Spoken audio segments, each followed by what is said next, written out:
the merchant is not responsible.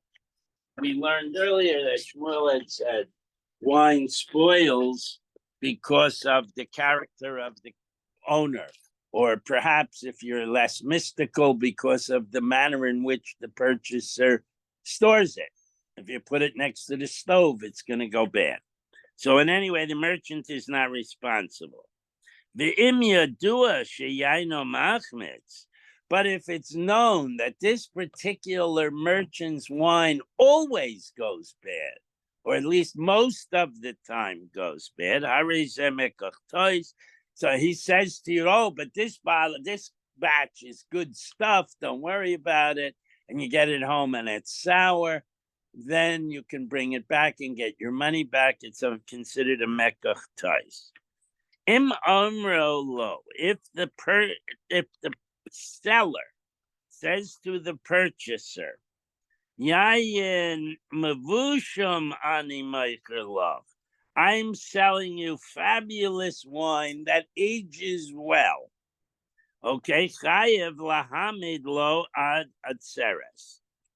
The merchant is responsible if that wine does not last at least until Shavuos. Now, you should be asking me a question. That's a variable time. That's correct. You could have bought it at Sukkot's time and it would last till Shavuos. You could have bought it at Hanukkah. You could have bought it after Pesach.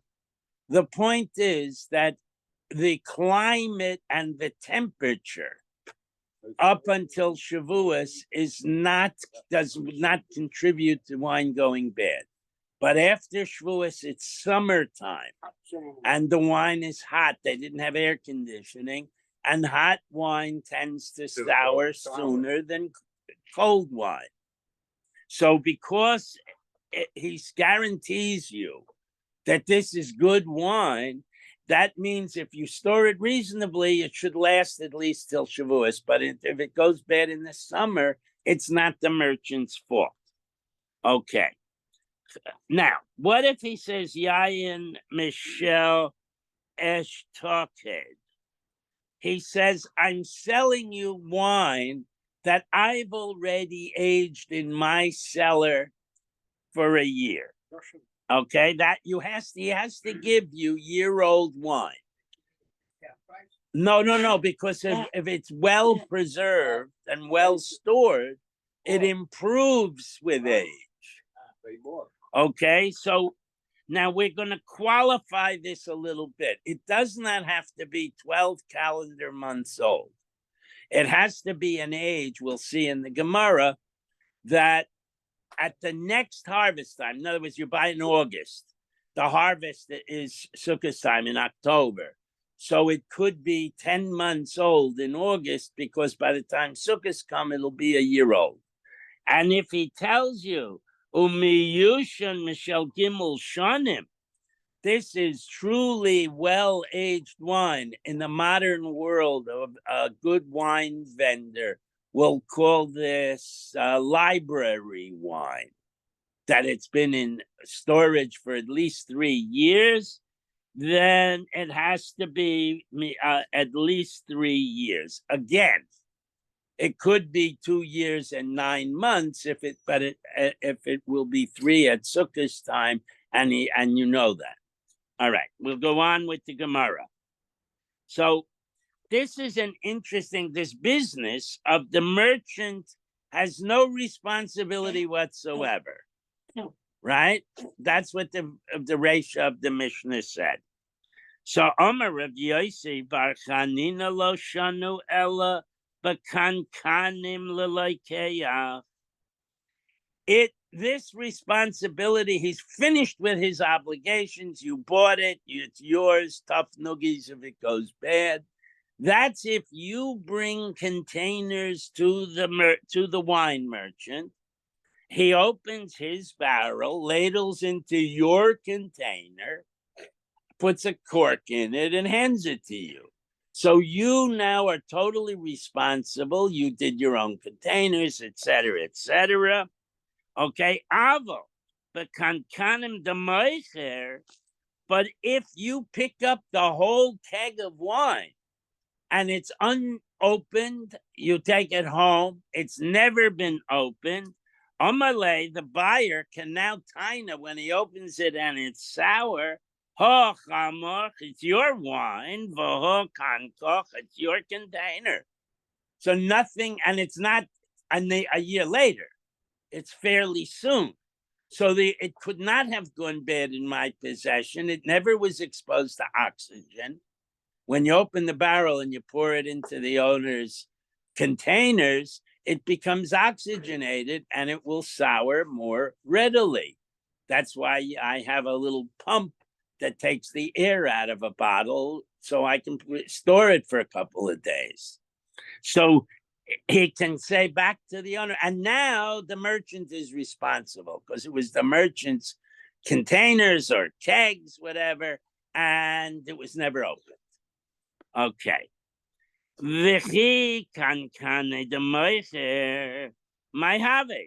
if you tell me that it was the owner's container, the merchant's container, and nobody tampered with the wine, but it went bad anyway, who cares? Lamale, the merchant could say to the purchaser, Lo iboe lach lahashuye, that you should not have held it for so long. In other words, you put it next to your stove, you didn't put it in a wine cellar, and it's only, and you've held it for months, it's gone bad. So in other words, the back and forth here is that if the merchant can claim that I know that you messed up, I didn't, then that's a legitimate claim.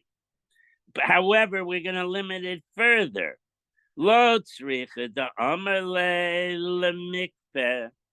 This ruling that the merchant has a taina does not apply. The literal meaning of this phrase is that the buyer informs the merchant that he's going to cook with that wine. That's what the literal meaning is. But what it's coming to tell you is you're not pouring wine for 20 people at a table. You're putting a couple of, half a cup of wine in the chulent.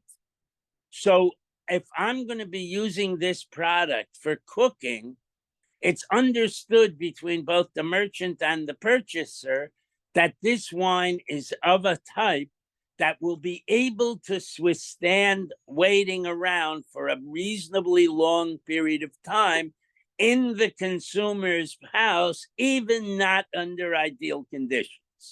Because he told them, I'm going to be retaining it for a while. My wife is going to use it for the put in a cholent. Okay? So now we're going to ask that. So now we have two ideas that we hadn't had that weren't explicit in the Mishnah. One is whether the wine was transferred from one container to another, thus being exposed to oxygen. It's expected to go bad sooner. And the other, that the guy informs him that I need it to hold for a long time. And the merchant assures him this wine is good you will hold for a long time because you're going to be using it for cooking. So my dochaki, the Rav Yossi Bachanina, we're adding a whole concepts into this Mishnah. What pushes him into doing that? Okay, why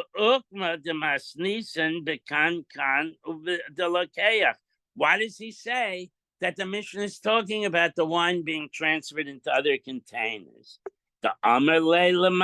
Or what pushes him in the other case, and the merchant into taking responsibility because he was informed that the wine would be held for a reasonably long time. Why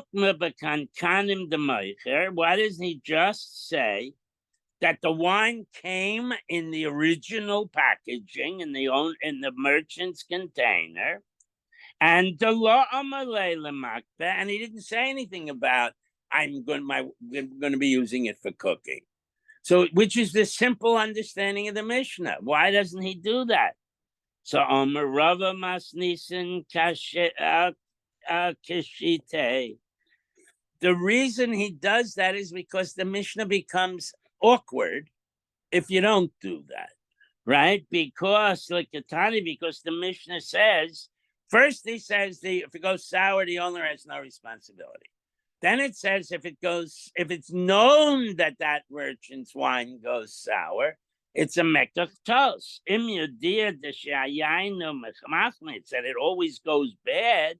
It's a mistake. It's an invalid transaction. Amai, why would that be the case?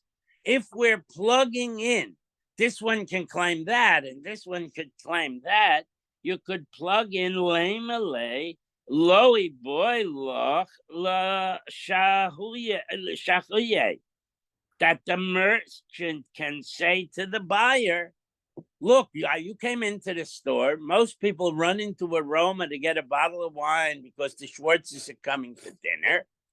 You didn't tell me anything about putting into storage for half a year for Pesach because it's cheaper now. So I had no understanding to give you wine that will retain its quality. I thought that I'll give you wine. It's perfectly good for today and tomorrow. So that was okay. Elalav. So what do we have to say? That it was not a purchase for right away. And it's either the transfer and oxygenation problem, or it's the unsuitability for storage, but you told them you were going to store it. You have to plug those in for the Mishnah to make sense. Elalat shmamina. So that's what we understand. Shmamina. So that's what we understand. Now, that is all very well and good. However, Pliga de Rav Chia Bar Yosef, Rav Chia Bar Yosef disagrees with this understanding of the Mishnah. The Amar Rav Chia Bar Yosef, Chamra Mazola Damare Garim. We said this at the introduction. We introduced this notion before that it's always the possessor who is blamed when the wine goes bad. Either he stored it improperly, if you want to be scientific about it, or he has bad mazel and his wine sours. And so it's always his fault. Okay? The Shenemar, because we have a pasuk. Afke hayayin boiged gever yehir, etc. Pasuk says, the wine will betray an arrogant man. And the pasuk goes on that his house is messed up. Okay, Omer Rav Mari say, "Hi, man, Yahir, who is such a person who is so arrogant that it affects the wine in his house? Afilu ishte inshe beise lo mekabel. It also affects his relationship with his wife. She dislikes him because he's an arrogant SOB. Shenemar, Gever Yahir Velo Yanve. His house will not survive. His domicile will not survive. So that's the strife between wives. My lo Yanve, his domicile will not survive. Binove Shalo, that means his actual household. So we're interpreting the pasuk literally. Omar Rav Yehuda Omar Rav. Now, we just introduced the notion of gaiva being bigger than your britches, so to speak. So the Gemara will now tell us literally that you shouldn't wear britches too big for your body. Okay? Amar Rav Yehuda Amar Rav. Call hamisga'a, anybody who makes himself bigger than he really is.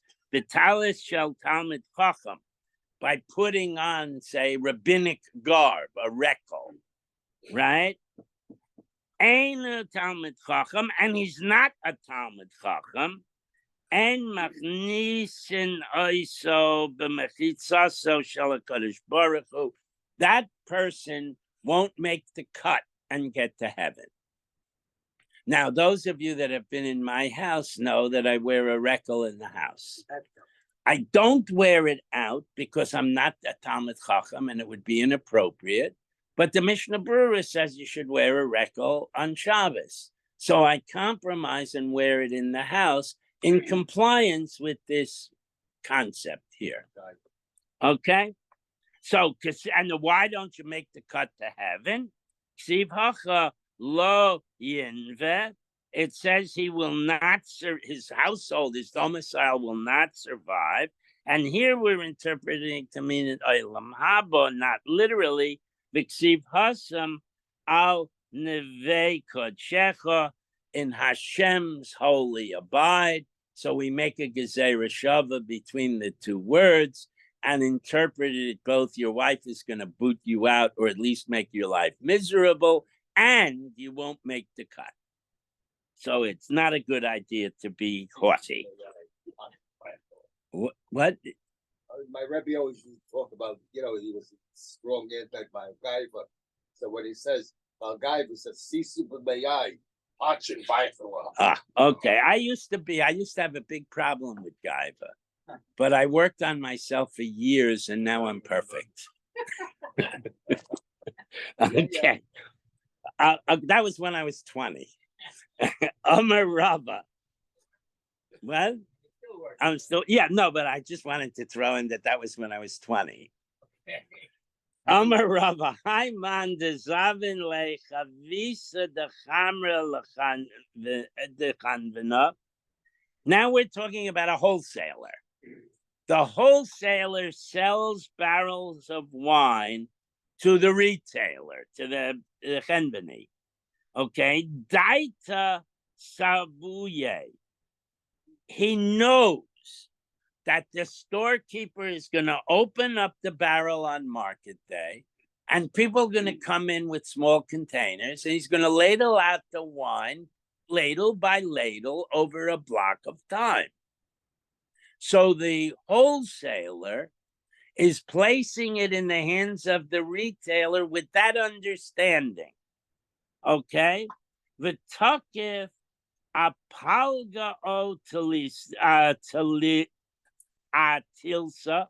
He knows he's going to dole it out by halves and by thirds.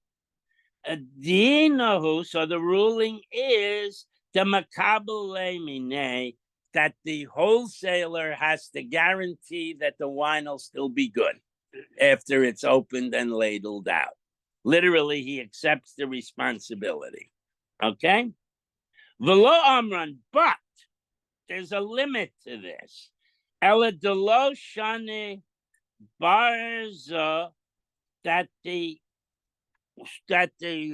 storekeeper handles the wine properly. Literally, this means it doesn't remove the bung. A barrel has a bung near the bottom, a plug, and you remove the plug and you put in a spigot. So if I drill a new hole in the barrel, I'm introducing oxygen and I've mishandled the wine and the warranty is void.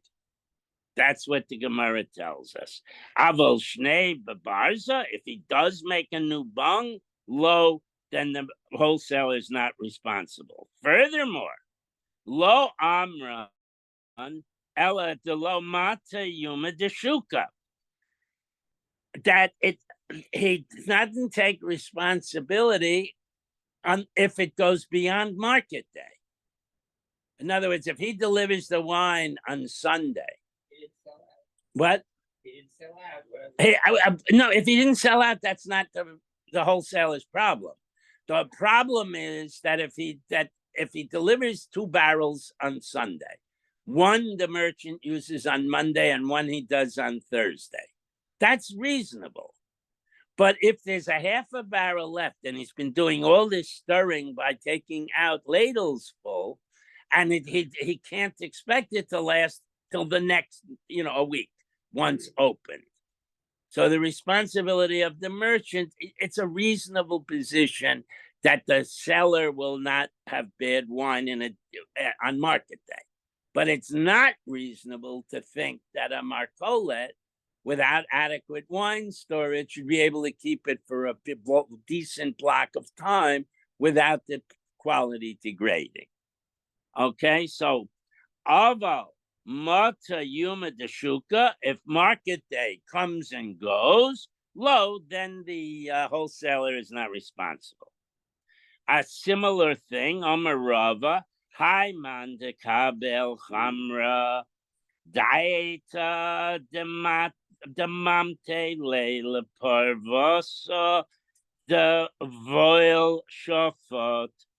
Okay, so this means I am a vineyard or I am a major wine wholesaler, and I'm located in the Galilee, where there are lots of vineyards and lots of wine wholesalers, and wine is at low prices because you know that the merchants always screw the farmers.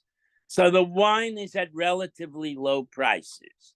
But if you can get the wine to somewhere where wine is much less available, the price will shoot up. So what this wholesaler does is he makes an iska, he makes a business deal, so there's no ribis issue, with a salesman. And the deal is that I will give you the barrels of wine. You don't have to pay for them, I'm lending them to you. And you're going to take the barrels of wine to a seaport where you can then sell them at much higher prices to the ships going to Italy and Egypt and whatever. And the deal is that and that alone. So I give you these barrels of wine and we credit them at say $100 each. And the expectation is you'll sell them for 150 and we'll split the profit 50-50. So now here's what happened. The adaite dahasam zul. But when he gets there, it turns out that all the other wine merchants had the same idea. And the place is awash with wine. And the ship owners are only willing to pay $50 a barrel. So who's responsible? So the Gemara explains, Dinahu de Makabale. The responsibility is to the wholesaler who gave it to the salesman. He takes the whole loss.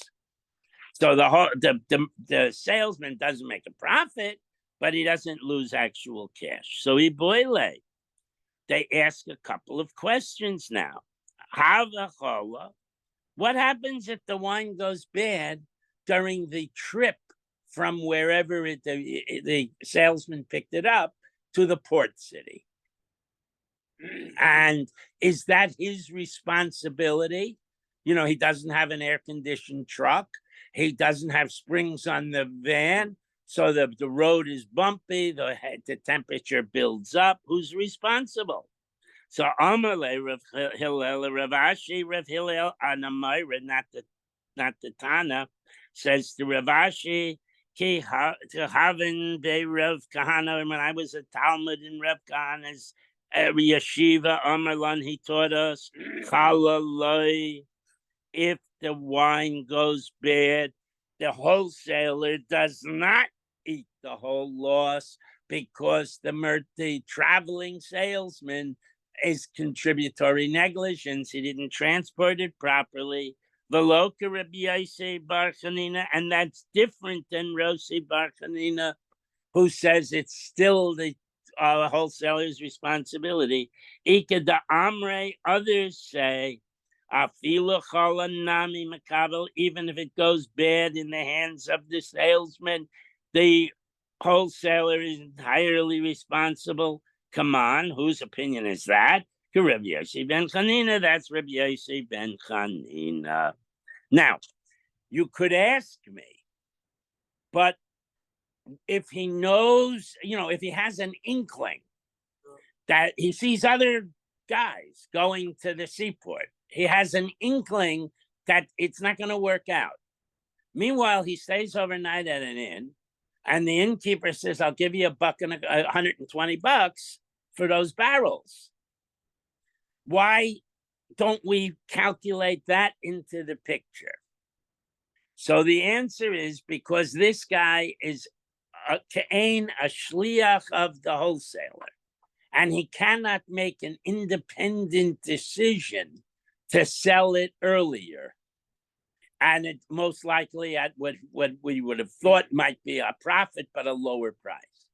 So the understanding here is that in this Iska transaction, the person who's investing time and effort has to disclose to the person investing the money exactly what the circumstances will be, and he may not deviate from those circumstances without rishus. Okay, so now we're going to go back to the Mishnah. Yayin shechol ish toked, etc. If you're selling aged wine, okay, and Tana, we have a brisa that says umeshayin haylech ad hachag. This old wine has to be good until Sukkot. And that's where I explained earlier that the 3-year time frame is from the initial harvest, which is about Sukkot time, to the next Sukkot, that's a year. So if I sell you wine in August that was harvested 2 years and 10 months ago, I'm entitled to advertise it as library wine, a very aged wine. Okay, now we're going to shift gears and we're going to talk about a father buying property and building his child a residence. Okay, that's the next Mishnah.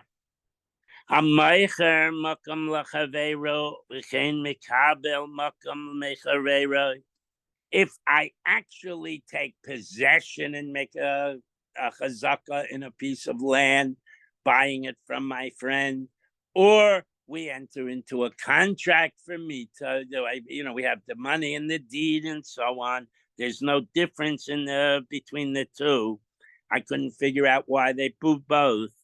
Laslos los base chasuna lebinoi bana or base almanos lebitoi, in order to build a house as a wedding present for his son who's getting married, or to build a house for his daughter who just got divorced or husband died to live in.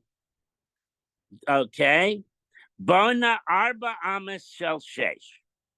The minimum size of the house he creates has to be at least 4 amas by 6 amas.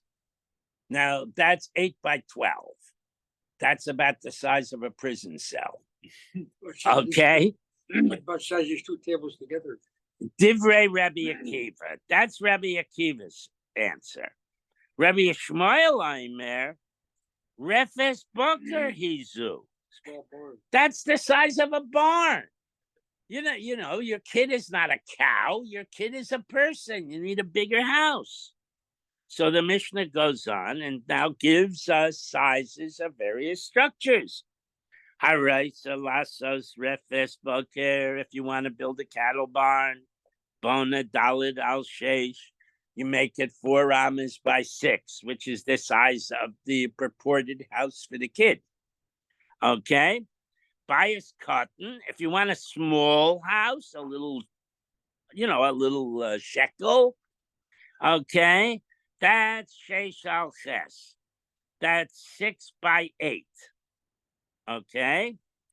Gadol ches al aser. If you want to build a decent size house, it's 8 by 10. These are amas, so it's 16 feet by 20 feet. Okay, it's like the little apartments in Brighton. Okay, tarkalin. If you want to make a tarkalin, which we'll discover what it means later, 10 by 10. Yeah, yud by yud. And that's the end of that. Now we're going to discuss the normative ratio of ceiling height to building size. Okay? So we're now going to say, okay, whatever the size of the initial building is, Ramo kechetzi archo kechetzi rachbo. The ceiling height has to equal half the width, but plus half the length. So in a 10 by 10 building, it should have a 10-foot ceiling. In an 8 by 10 building, it should have a 9 ceiling. And so on and so forth, okay? Now, we're going to read this Mishnah straight, but we're going to discover in a minute or two that this Mishnah has two absolutely contradictory understandings by how you read it.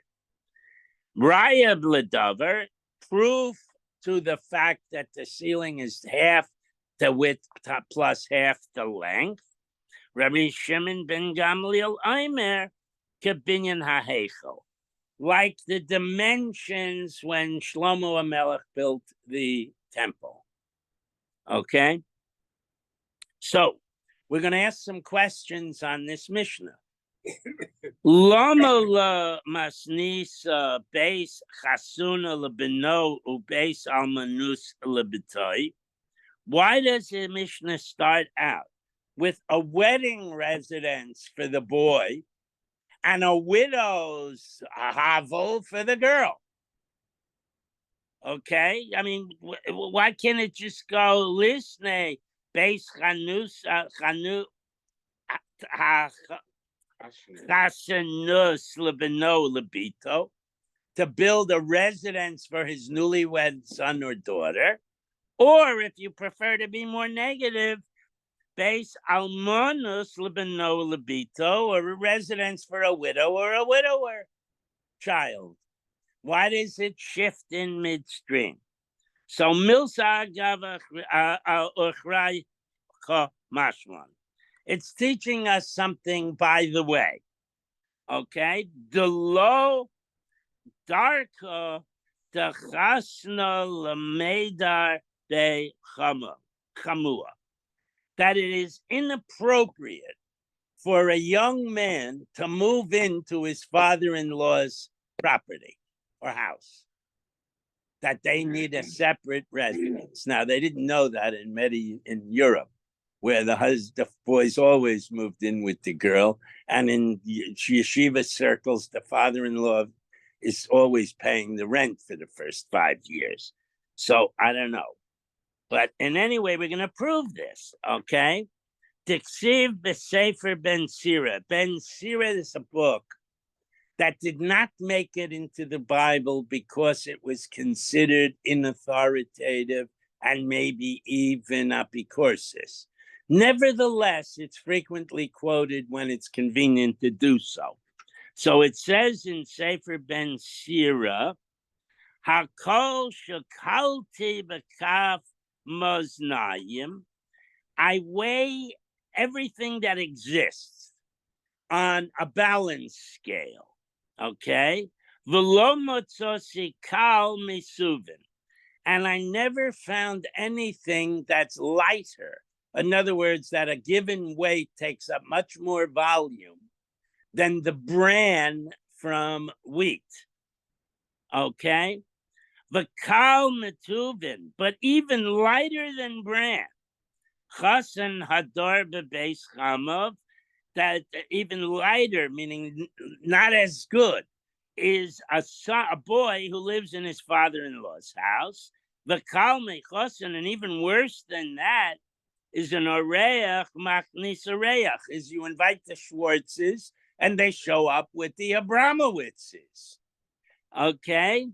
The kalme oreach, and even worse than that, is meshiv dover b'terem yishma, is throwing out an answer to a question before you've contemplated the actual meaning of the question.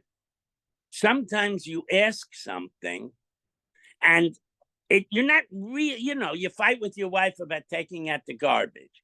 But what she's mad about is that you bought that expensive suit and she yells at you about the garbage. You have to contemplate what was said and answer what was really asked, not throw out a hasty answer. Okay, Shenemar, because we have a pasuk. Meshiv davar b'teren yishma. If you answer a question before you actually hear the question, iveles who kill obil abilima. It's foolish and embarrassing. Okay, going back to the Mishnah now and the size and ratios of structures. Rabbi Shmuel Omer Refes Boker he Zu Haraitz Alasis, etc. If Rabbi Shmuel said that the normative size of a cattle barn is 4 by 6, and if you want to build a cattle barn, it should be a minimum of 4 by 6. Okay, so we're gonna we're gonna go back to the Mishnah, and we're gonna parse the Mishnah. And we're going to ask the following question. Rafa Boiker, who in the Mishnah said 4 by 6 is a cattle barn? Montanela. Who says that? Ika da Amri Rabbi Yishmael Katanela. One opinion is that was the statement of Rabbi Yishmael. The Ika da Amri Rabbi Akiva Katanela. And the others say that that's Rabbi Akiva, that since the minimum size of a barn is 4 by 6 and your kid was always a vildachaya, you can build him a house 4 by 6. That was a joke. Okay. Ikeda Amrer, others explain the Mishnah, the Rebbe Akiva Katani lay, that was Rebbe Akiva. Vahachi Kamar, and here's what he was saying. Afal Pisharefes Bucker, even though 4 by 6 is the size of a barn, Pa'amim sha'adim oise diraso kerefes bakar. People who are poor often have to settle for a house the size of a barn. The Ika da Amar and others explain that statement is a challenge to Rabbi Akiva. This Rabbi Shmuel Ketani lo Rabbi Yishmael says that Ba'achi Kamar, here's what he's saying.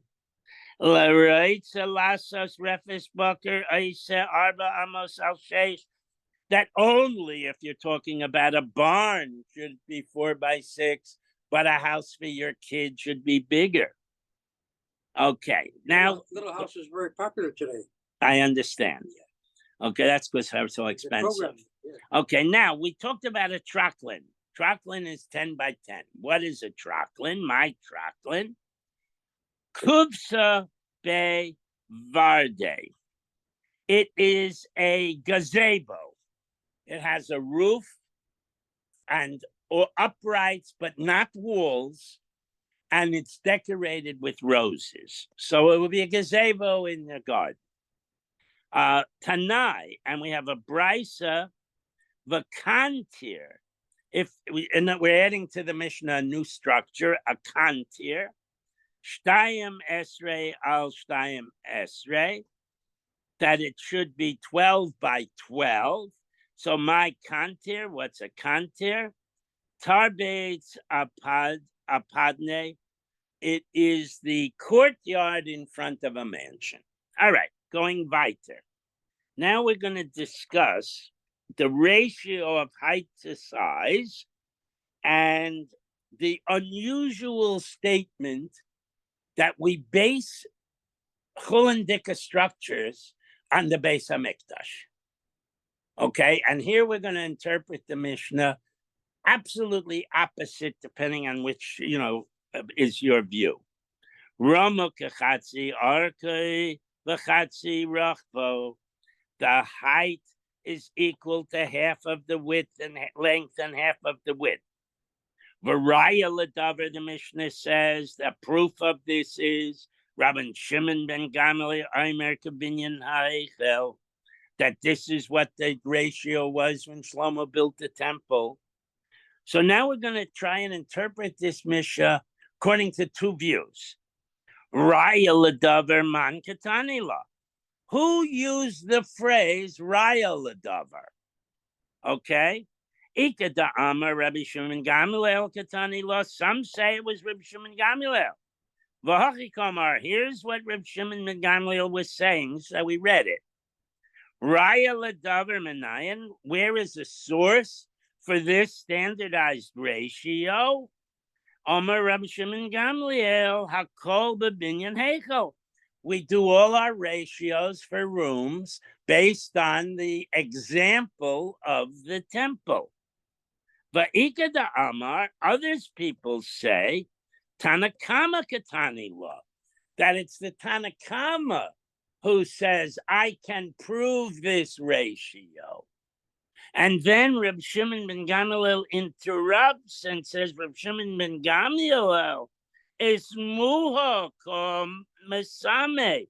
He interrupts the Tanakama and he says in astonishment, okay, Raya Menayan, you're going to take a proof from the temple? Mebinyan Hechel from the temple? Atu kule alma kabinyan hechel avde. You're going to say that people in Pittsburgh build houses based on the ratio of the temple? That's a past. So you can interpret the Mishnah both ways. It's a very interesting, and this is a very interesting back and forth. Okay, does the world make structures like the temple? Okay, going back to ratios. Tanya, we have a brisa. Achemrim omrim romo v'korosov. That the ratio of the height of a ceiling should be its width. Okay, the literal meaning is the beams determine it. So if you have a ceiling beam 12 feet long, then the ceiling should be 12 feet above the ground. If the ceiling beam is 10, it should be 10, etc. Okay? Lema Romo Karachbo. So if you say that, why did you use the word ceiling beam? Why didn't you simply say, forget half of this and half of that? You look at the width of the room, and that's how high the ceiling should be, right? Lema Romo Karachbo. Let the height be the same as the width. So we're going to have two reasons why it uses ceiling beam. Ibois ema besa meiloi rabba. They're not equivalent. The length of the ceiling beam does not mean the width of the room. Okay? For one of two reasons. Okay, besa aloi rabach. That houses are wider. The interior room of a structure is not square. Because they use stone walls, and the stone walls were wider at the base and tapered as they went up. So if you measure the width of the room on the floor, it might be 9.5. And if you measure the roof at the ceiling, it might be 10. So using the ceiling beam, you don't have to guess where on the wall you're measuring from. Okay, that's one possibility. The Iboy Sema, the other possibility is Mishum De'ika Bekave. When you built the stone wall, you left small gaps. In other words, like think of a cartoon castle, and it has the crenellated wall. So at each end of the vertical wall, there's this gap, there's this notch, and the ceiling beam sits in the notch. So if the ceiling beam is 11 long, it really comprises a room that's 10, because part of it is inside the wall, so to speak. So again, it's an inaccurate thing to say the width is the same as the height. It's the length of the ceiling beam. So even if the ceiling beam is partly concealed inside the walls, you need a little bit higher ceiling. So that's that. Now, we'll start the next Indian because it's only 20 after, but we will have to pick it up tomorrow. Rabbi Chana Nafek Kiryasa. Rabbi Chanina traveled around from village to village. So he'd say a drush in this shul one Shabbos, a drush in another shul the next Shabbos. And Romale Kore Achadade, and some wise guy in one of the villages challenged him by bringing two allegedly contradictory psukim. Ksivit says in one pasuk, the habayis asher bona hamelech shlomo Hashem, the house that King Solomon built for God. Shishim ama orcha esrim rachbo v'shlishim ama kumoso. It was, according to this pasuk, 60 amas long, 20 amas wide, and 30 amas high. So it does not meet the half and half ratio. That's one of the problems, but we've got it 30 high. And then it says that between the Kodesh and the Kodesh Kedoshim, v'ksiv the parayches lifnei hadvir, that the partition between the Kodesh and the Kodesh Kedoshim, esrim ama arech, the esrim ama rachiv, the esrim ama komosoi, was 20 wide and 20 deep and 20 high. So you have one that says it's 20 and one that says it's 30. How do you deal with that? So Rav Chanina answered, Amar lahu ki ko chashiv. When we're talking about the most important part of the temple, which is the Kodshei Kodshim, mispas kruvim ulamalo. What we're taught, the numbers are referring to the tip of the wings of the golden cherubs on the top of the Aron and up. Okay? So, and the tips of the wings, we will learn tomorrow, were 10 amas above the ground.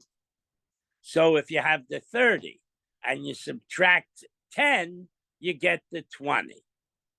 And we'll tune in tomorrow and we'll go through a whole interesting discussion that the reality is that the Kodshei Kodshim was 20 by 20, and yet if you measured from one end of the Aron to the wall, it was 10, and the other end of the Aron to the wall, it was also 10. And if you measured from the Kruvim to the top and the Kruvim to the bottom, in other words, the actual Aron and Kruvim had no dimensions in the Heichel, but had dimensions when they were out on the ground in front. Yeah. And we'll deal with that tomorrow. That's Hashem.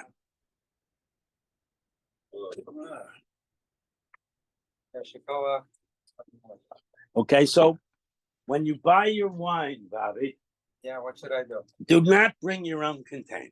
Okay. Okay, take the bottles they How give about if you. I bring you with me to make sure? Right.